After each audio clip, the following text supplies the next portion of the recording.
How Thomas forces Cormac to finally admit the truth in the next part of Aonach Hourn by James Payne.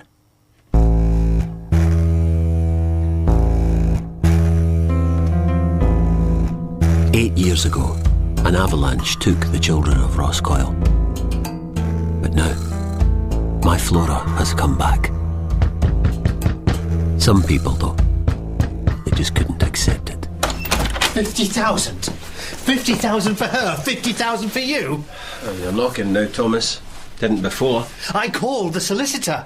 It's signed off, it's all legal. Well, congratulations, Cormac, smart work. Sick, heartless, but smart. Oh, nothing to say?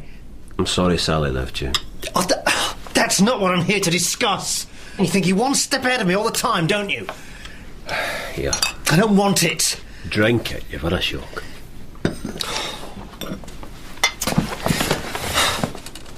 There's always been something going on between you two. Sally hates me. I strung her best friend along. There's no subtext. Why is there £50,000 sitting in your bank account then? I don't know. I didn't ask for it. After you lost it in the pub, I went to see her to tell her not to make any transfers. And she ignored you? The woman who hated you gave you 50 grand anyway. Why? Well, it must have been for Flora. I went to the surgery to look for you. The girl doesn't have the machines on anymore. Aye, she's improving. Improving? What, from her sleep condition? Miracles are unfathomable things. Nancy says you're leaving. Convenient. Thomas, you're connecting things that don't fit. Oh, it fits perfectly. You and Sally want out, you need money. You know the only way to get your hands on the fund is to have a survivor, so you play the cruelest trick imaginable. That defies logic. Oh, it's more logical than a child coming out the ice alive and well. You got the hopes up of the parents desperate to believe. You staged a DNA test. Sally was the one who suggested it, wasn't she? And she volunteered to go to the lab. The rest of us paced the floor that night waiting for those results. You must have been laughing yourself silly. There's no conspiracy. Oh, why let Sally go then? You said you went to the house. You knew she was leaving me. Why didn't you come back to the pub? Why didn't you say anything? She threatened to tell everyone about Flora. Do you mind? Aye, go ahead. I found the girl on the slopes of Aonach Hourn, Thomas. That's it. And that's the God's honest truth? Yes. You bobbed around on the sea for 3 days. You came back and you found Flora on the slopes. Swear on her life that's what happened. Why are you hesitating? What's this really about, Thomas? You disappeared for 3 days. I want to know what you did. I dropped anchor at the cove near Glenelg. I drank, I slept. Was that before or after you went to the mainland? This is a mooring receipt for your boat. It was in the trunk. It's dated the day after you left. Did you forget about that? Things were easy. It's time the police were called. Don't bring them in, please. What do you want, Thomas? Tell me and I'll give it to you. I want the truth. Cancel the call, I'll tell you everything. I landed at Malik. I was there overnight. What did you do? I drank. Bar to bar. And in the afternoon I went to a school. Flora, Rose, most of them would have been there now. 15, 16. The girls on the playground, they'd have been their friends. I went in, I saw a girl on a bench having her lunch.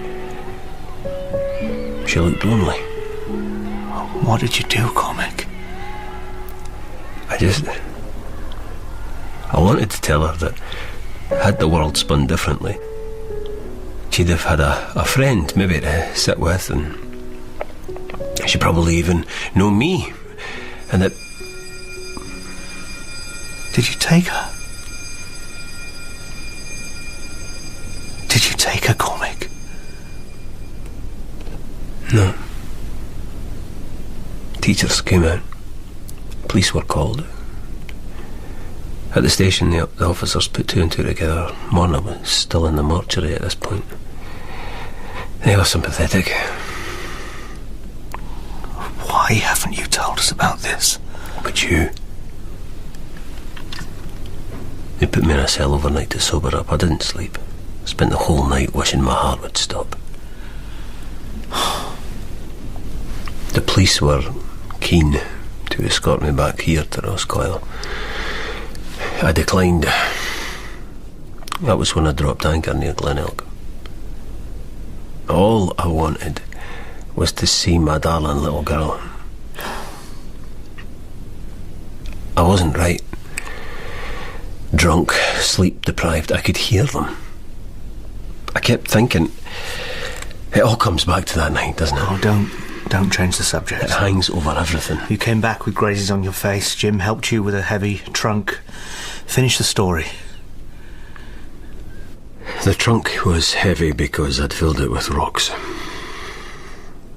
I tied a rope to it and to my ankle, and I was about to drop it over the side when I thought I heard a scream.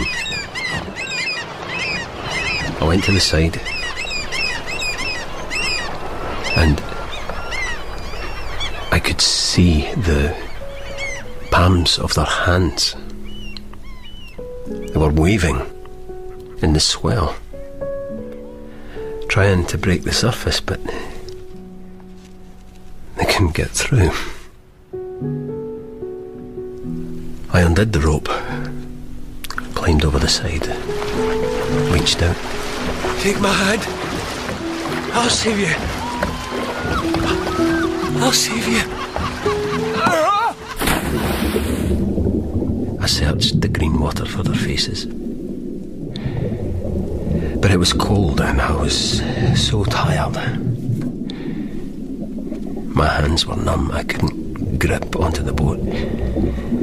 Then the boat drifted over me, like it knew best, like it was time to let go. Barnacles on the hull scraped my face. The sea in my lungs felt like the snow. It was peaceful, and that was what I wanted. So I thought, this time I'll submit to it. Then I felt hands on me. I woke up on the deck. Who saved you? I don't want to say. Who was it? The mermaid of Glenelg. You're still laughing at me. I can't explain it any other way. Miracles do not happen. Where are you going? To the surgery. I'll shake that girl until she wakes up and admits that all of this is lies. I forgive you. You forgive me? In a 4x4, that route is passable in spring. Trying it in winter with snow on the slopes was madness. You started the avalanche. I know I'm not blameless. Such a magical time of year, isn't it? Out of the way, Thomas. I'm trying to watch my kid. Oh, sorry. Like a picture postcard out there.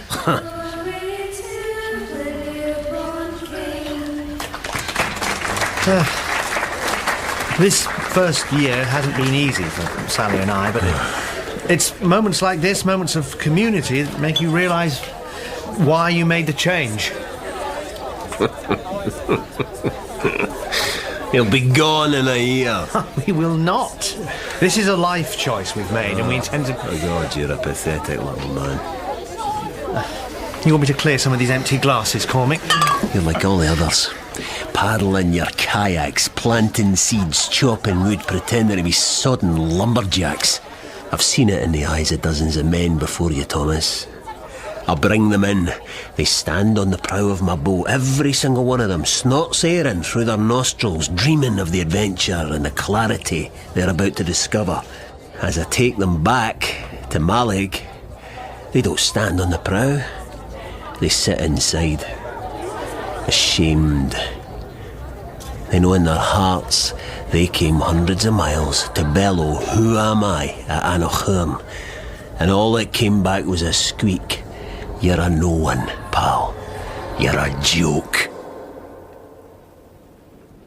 Because I was born here, I thought that gave me the right to belittle everyone that arrived. It didn't. I'm sorry. Words have always cut me deep. Why didn't you just hit me? You didn't have to drive off like that. I wanted to conquer Aonach Hourn.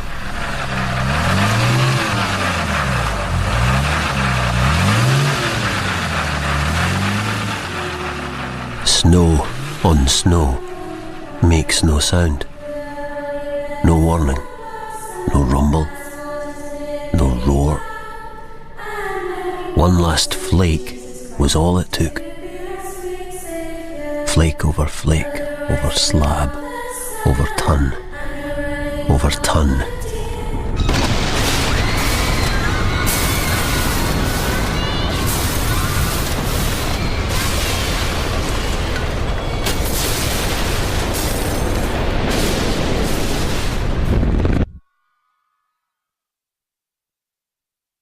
I have felt the weight of those 27 souls every day. You can lift one away. You still don't believe me. I believe you, Cormac. I believe you found the girl, as you say, but can't you see what it means? Sally and Nancy, a lawyer and a doctor. One takes care of the girl, the other takes care of the finance. It's perfect. No, that's not right. Nancy and me, we're getting married. I proposed. She said yes. Oh, didn't that strike you as easy, considering the things you said? You broke Nancy's heart. Her and Sally, they talked all night. They cursed you. They put her out there on the ice. They went off together. They said they were looking for you. They had the opportunity. No, that's beyond revenge. They aren't capable of doing How many years did you string Nancy along? How many years did Sally spend loathing me? No. We made their hearts stone. No.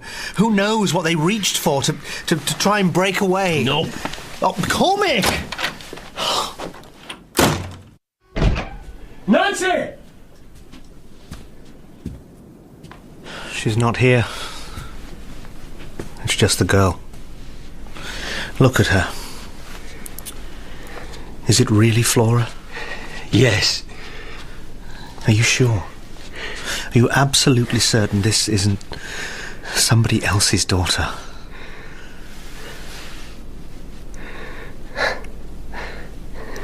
I don't know. The snow started to fall again as I made that call. Hello, yes, I need to report the discovery of a girl. She's around 11 or 12. I found her on the slopes of Aonach Hourn. No, I don't know her name for sure. I climbed into Flora's treehouse and watched the snow piling up on the bushes and the trees. I had Flora's white baby blanket with me. I took the pill Nancy had given me when I first got back. I lay down, pulled the soft white fabric over my face, and waited.